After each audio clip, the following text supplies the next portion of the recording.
Salut tout le monde, bienvenue de retour sur la chaîne Danny's Mind Facts. Aujourd'hui, on se plonge dans un sujet à la fois fascinant et effrayant, les expériences psychologiques qui ont mal tourné. Ces expériences controversées ont eu des résultats inattendus et souvent troublants. Dans le monde de la psychologie, les chercheurs repoussent souvent les limites pour comprendre le comportement humain.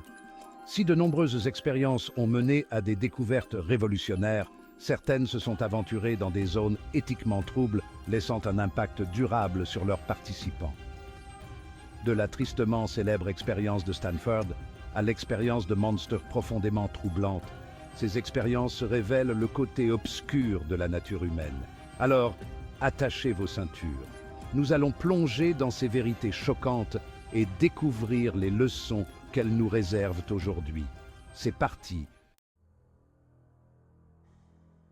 Imaginez être enfermé dans un sous-sol, coupé du monde extérieur et forcé de jouer un rôle, soit de prisonnier, soit de gardien, sans possibilité de s'échapper. C'est exactement ce qui s'est passé lors de la tristement célèbre expérience de Stanford menée en 1971. Dirigée par le psychologue Philip Zimbardo, l'étude visait à observer les effets psychologiques du pouvoir et de l'autorité perçue. Les participants ont été assignés au hasard au rôle de gardien ou de prisonnier dans un environnement carcéral fictif méticuleusement conçu. Ce qui a commencé comme un environnement contrôlé avec des règles et des limites claires a rapidement dégénéré. En quelques jours, les gardiens ont commencé à adopter des comportements sadiques, soumettant les prisonniers à d'intenses tortures psychologiques et à des humiliations.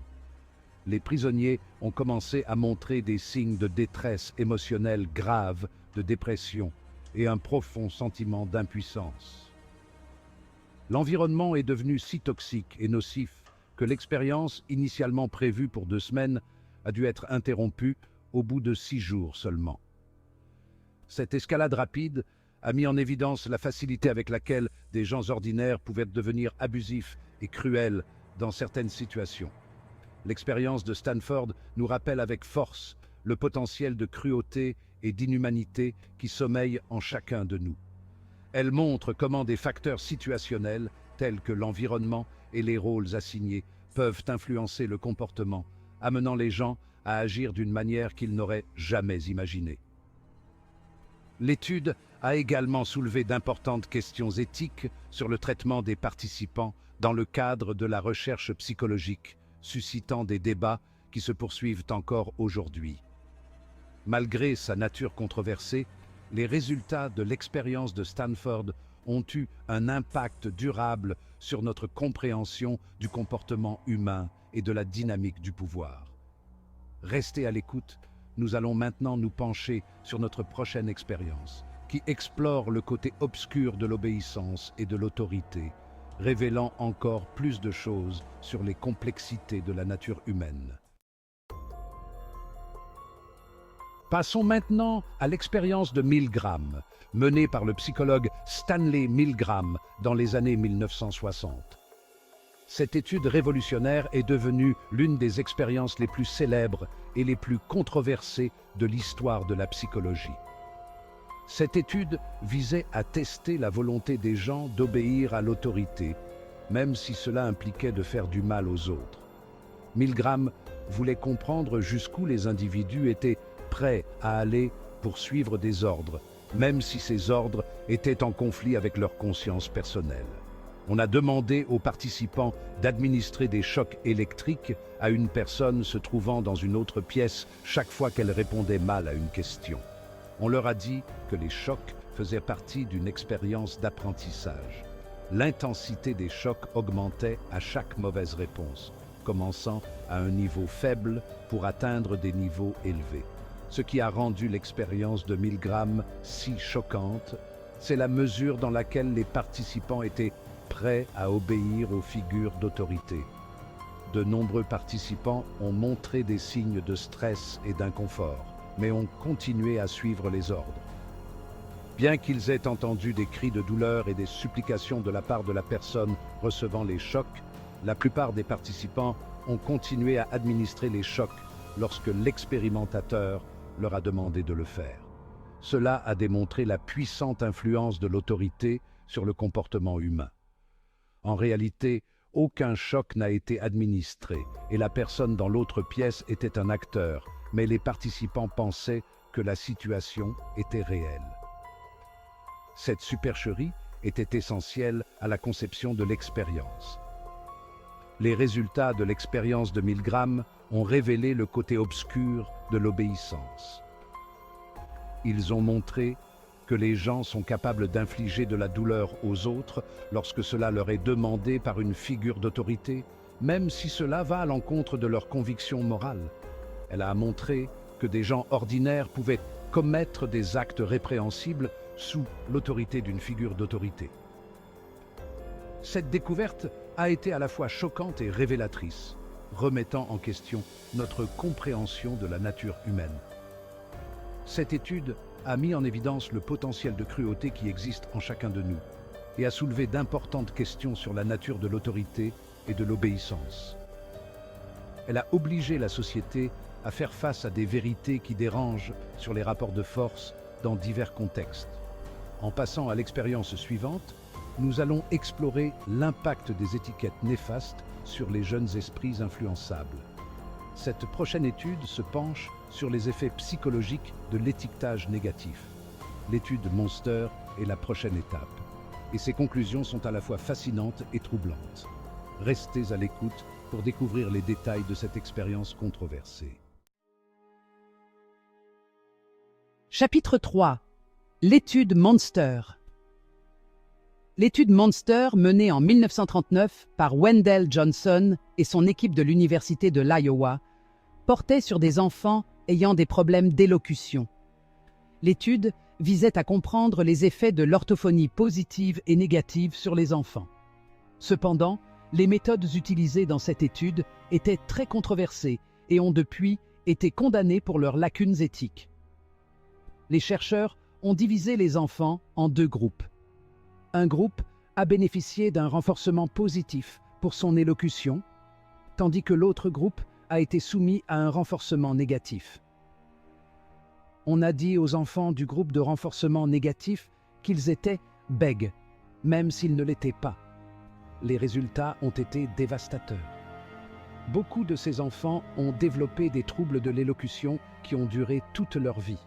L'étude Monster est un exemple frappant du pouvoir et du caractère néfaste des étiquettes, en particulier sur les jeunes esprits influençables. Malgré sa nature controversée, l'étude Monster a contribué à notre compréhension des effets du renforcement positif et négatif sur le comportement. Pour aller de l'avant, il est important de se souvenir des leçons tirées de l'étude Monster. Restez à l'écoute. Nous allons nous pencher sur notre dernière expérience qui explore le conditionnement de la peur chez un jeune enfant. Chapitre 4. L'expérience du petit Albert. Enfin, parlons de l'expérience du petit Albert, menée par John B. Watson et Rosalie Rayner en 1920. Cette expérience est l'une des études les plus célèbres et les plus controversées de l'histoire de la psychologie. Cette étude visait à explorer le conditionnement de la peur chez un jeune enfant, un concept relativement nouveau à l'époque. Les chercheurs ont utilisé un bébé, connu sous le nom de Petit Albert, pour tester leur théorie sur le conditionnement classique. Le Petit Albert avait environ 9 mois lorsque l'expérience a commencé. Au cours de l'expérience, le Petit Albert a été exposé à un rat blanc, dont il n'a d'abord montré aucune peur. Il jouait avec le rat sans aucun signe de détresse. Cependant, les chercheurs ont associé la vue du rat à des bruits forts et effrayants, tels que le cliquetis d'une barre d'acier. Avec le temps, le Petit Albert a commencé à associer le rat aux bruits forts et à développer une peur du rat. Cela a démontré le processus de conditionnement classique en action. Cette peur s'est ensuite généralisée à d'autres objets blancs et duveteux, comme un lapin et un manteau de fourrure. Le Petit Albert pleurait et essayait de s'éloigner de ces objets. L'expérience du Petit Albert a montré à quel point la peur pouvait être facilement conditionnée chez un jeune enfant. fournissant des informations précieuses sur le comportement humain. Cependant, l'étude a été largement critiquée pour ses lacunes éthiques. Le bien-être du petit Albert n'a pas été suffisamment pris en compte. Les chercheurs n'ont pas obtenu le consentement éclairé de la mère d'Albert et ils n'ont pas essayé de déconditionner sa peur après l'expérience. Ce manque de considération éthique a été un important sujet de discorde. Malgré ces problèmes éthiques, l'expérience du petit Albert a eu un impact durable sur le domaine de la psychologie. Elle a été citée dans d'innombrables études et manuels. Elle a contribué à notre compréhension du conditionnement classique et du développement des phobies, en montrant comment des facteurs environnementaux peuvent façonner les réactions émotionnelles. Les implications éthiques de l'expérience du petit Albert ont conduit à des appels en faveur de directives plus strictes dans la recherche psychologique. Les normes éthiques modernes exigent désormais le consentement éclairé et le débriefing. Nous avons ainsi exploré quelques-unes des expériences psychologiques les plus controversées qui ont mal tourné.